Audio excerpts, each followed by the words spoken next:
Hello and welcome to Swipe. Coming up, technology to transform tries. Could virtual reality help make our sports stars better? Turning 25, we say happy birthday to the World Wide Web. Aye, aye, how advertisers could use Google Glass to transform how we see the world. Plus, we are battling Dracula and searching for the stick of truth in this week's Games Review. In the sporting world, clubs are always looking for the latest way to get ahead of each other, and increasingly they're turning to tech. Gameplay statistics and wearable monitors are already being used. Now, some experts believe virtual reality headsets could transform how our athletes train. But is it all just an expensive gimmick? Sky's Tom Platt reports. Many fans dream of the opportunity to train with the England rugby team, and with advances in tech, that dream is becoming a virtual reality.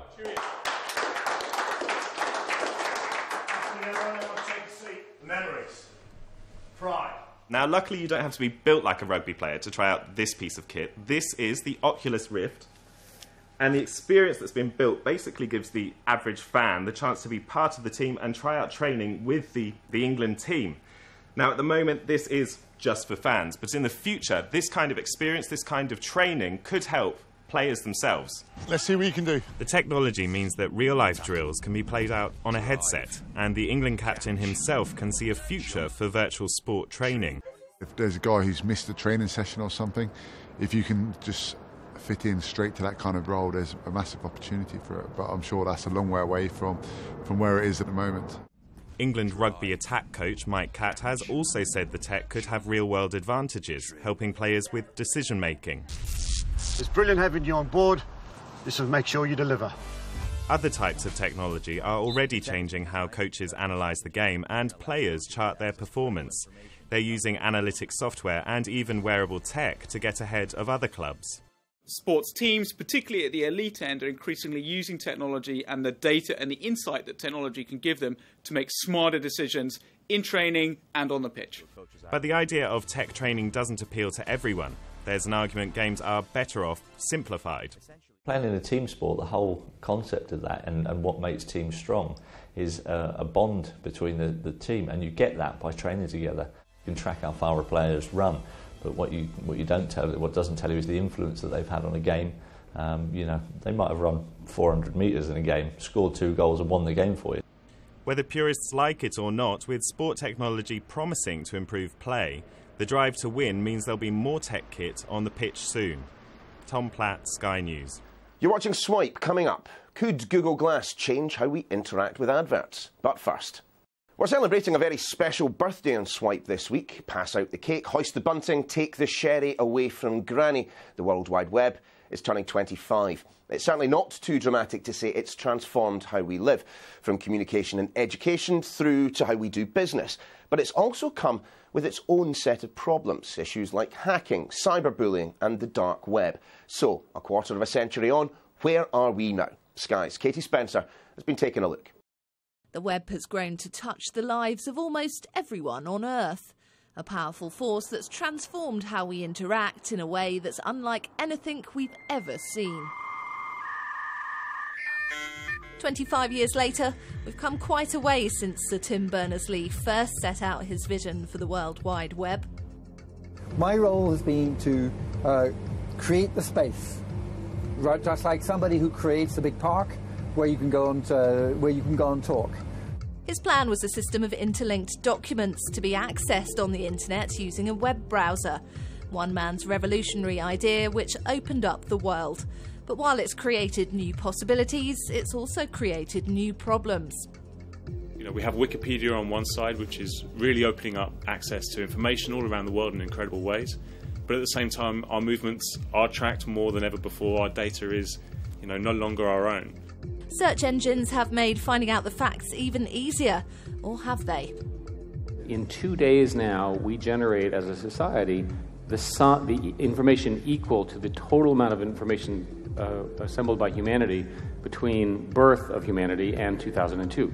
Some experts may dispute Eric Schmidt's bold claims about just how quickly the internet's grown, but sorting fact from fiction when it comes to what's on the web is a challenge in itself. If you like, it's the democratization of knowledge. We have access to pretty much every fact, opinion, thought that the human race has had. Our challenge now is to decode that and understand it and figure out what is opinion and what's fact. It's changed how we communicate and how much we share, with virtual communities built around social media. It's even helped overthrow governments, with social networking sites playing a crucial role in the Arab Spring. But when we reflect back on the last 25 years, are we in danger of romanticising the web? For all that's good, it's also brought a dark side, from cyberbullying to online fraud on a global level. Harvesting user data has also become big business. We shouldn't listen to the Tim Berners-Lees of this world. We shouldn't listen to the American entrepreneurs who see the internet as the ultimate way of getting market capitalism without any boundaries into the homes of everybody, whether they're in the United States or not. That is the great danger.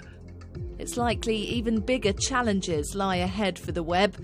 With thousands of new domain names set to come online in the next year, that means the web's branches will spread even wider. Katie Spencer, Sky News. You're watching Swipe. Coming up, we are battling Dracula and searching for the stick of truth in this week's Games Review. But first, who really enjoys reading adverts? Well, how about if, just by looking at an ad, you could instantly have an extra bit of video magically pop up right in front of your eyes? Clearly, it's not going to be everyone's cup of tea, but British firm Blipper is one of the first companies to get its software onto Google Glass. We're slowly heading towards that Minority Report lifestyle, where you look at things and things come to life. Classic Google Glass menu, you look at it and you say, OK, Glass. And in this case, I'm going to say scan. And that very moment, it launches the Blipper Glass Scanner. And as you can see, it's now interacting the world it is looking at. In that classic sense, now I'm going to use this Oyster card. Everybody knows that. You put it in front of the glass, and it should recognize it in real time.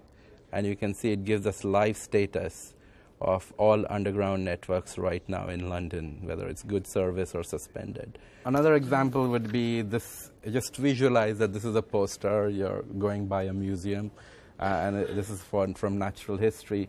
And again, by just looking at the poster, you can see that the dinosaur comes to life. And this is completely a 3D environment, so I can like turn it, go nearer to it, and like check his jawbone, teeth out. And when I actually want to interact with it, I can tap on it, and it starts moving around and making the growling noises and all of it. And the last one is an ad for a brand called CoverGirl. And if I lift this up and put it in front of the glass, it immediately recognizes the image. See, if I move it, it moves with it. And if I want to tap it now, it'll take me into the video version of this very print ad. We have this philosophy in Blipper is we treat our software like liquid, and we believe like all the different hardware devices are the containers. So phone is a smaller container, tablet is a larger container, and glass is that slimline flower vase. And Blipper should flow into from one container to another absolutely fluid. You're watching Swipe. Coming up, we're searching for South Park's Stick of Truth. But first, here's a roundup of anything you might have missed over the last few days. While tensions remain high in Ukraine, security experts say a cyber standoff is underway. There are claims Russia has been disrupting mobile communications, as well as using social media to put out propaganda. Cyber attacks were heavily used for Russia's 2008 conflict with Georgia.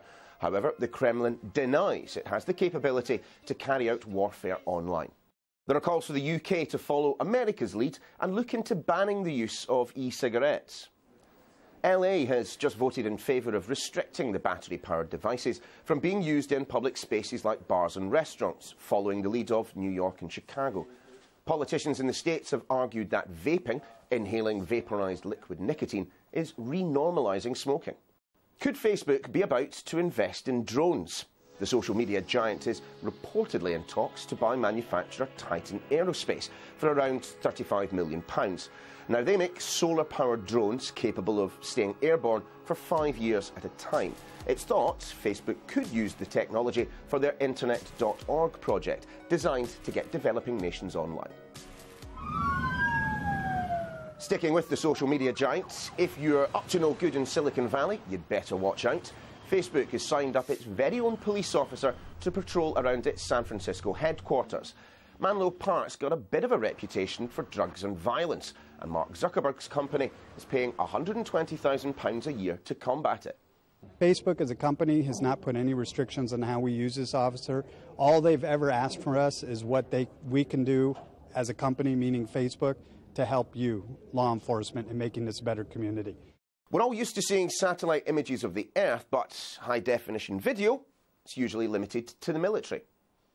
We'll now get ready for more eyes in the skies. One firm's produced high-def videos of major cities so clear you can even see cars moving. Skybox Imaging hopes to have 24 satellites in orbit by 2015. Now, if you're wondering where I put my stick of truth, gaming superstar Aoife Wilson has the answers on this week's review. Humans and elves of Sauron, a great evil has descended upon us. South Park looks and sounds exactly like the TV show. I believe we are facing a threat to our entire world. It's got that sort of completely un-PC tone that you would expect. Nothing is sacred. There is, I mean, absolutely everything is sent up, but you wouldn't expect anything less from a South Park game. And, I mean, it's just so funny. You're the new kid in town, and you're fighting everyone from other kids in school to crab people to sort of unsavory characters. It's so much fun, and I mean, if you're a fan of the show, you will absolutely love it, which I did. Let's beat up Clad! Thief is another reboot of a classic franchise, so you're back playing as Ghostly Garrett. He's the master thief himself. Works in a lot of ways, but unfortunately it's probably the weakest of our choices this week. The story is a little lackluster, and so you're playing as Garrett. He's woken up after a year in a coma after a botched burglary, and suddenly he finds out that the city has completely gone to the dogs. There's a plague, you know, and there's all these things going on. And of course he's going to rectify that by stealing loads of stuff. So the plot is it's very inconsistent, and the city itself is quite disjointed. The worst sort of aspect of that would probably be the fact that you can't jump on your own. It's sort of like you have to go walk up to an object and it will prompt you to jump. The problem with that is because you're supposed to be stealthy, you'll run up to an object that looks climbable and it won't be. It looks absolutely gorgeous, you know, it's a sumptuous looking city, but the clunky AI and the inconsistent storyline, what can you say? It's borderline criminal. Casting Clementine was a controversial move for Telltale, and I think it's working both for and against them in season 2, episode 2. In season 1, she was kind of your ward. She was the whole point, the whole thing that Lee was looking out for. And now you're playing as her, which it works in a sense that, you know, you're a young girl in the apocalypse. You feel very vulnerable, but also she's very capable, and you know this because you've been through a lot with her already. However, it makes you like everyone else a lot less because all of these adults that are around this 11-year-old girl are completely fine with sending her into danger. After the Wince-a-thon that was episode 1, it's a little less action-packed, but I think that that's a good thing because I mean the whole brilliant thing about The Walking Dead is it's all about those little decisions, and without going into spoiler territory, you know that's where all the wonderful sort of really nail-biting things happen in this game. It ends on a cliffhanger, and there is a moment in this episode that fans of the series will be in floods of tears over, and I can't even mention it. But I think we're ramping up for something really special in episode 3. Mercury Steam took everyone by surprise with the first Lords of Shadow game, which was a very elegant 3D hack-and-slash remake of a classic 2D franchise. So the second one has that weight of expectation on it. Unfortunately, it doesn't quite live up to the legacy. You've always been fighting Dracula, but now you are Dracula. So there's a little bit of a vampiric twist on the combat from the first game, which is just as complex and as satisfying as it was before. However, you are now in the modern day, and you're switching between modern day and flashbacks to Dracula's Gothic castle, and unfortunately those locations are a little bit drab. It's good and it works in a way, but unfortunately it takes itself a little bit too seriously in points. It just lacks that little bit of extra bite. That's your lot for this week. Remember, you can catch up with the breaking tech stories all week on Sky News for iPad or smartphone apps and skynews.com. We'll see you next time.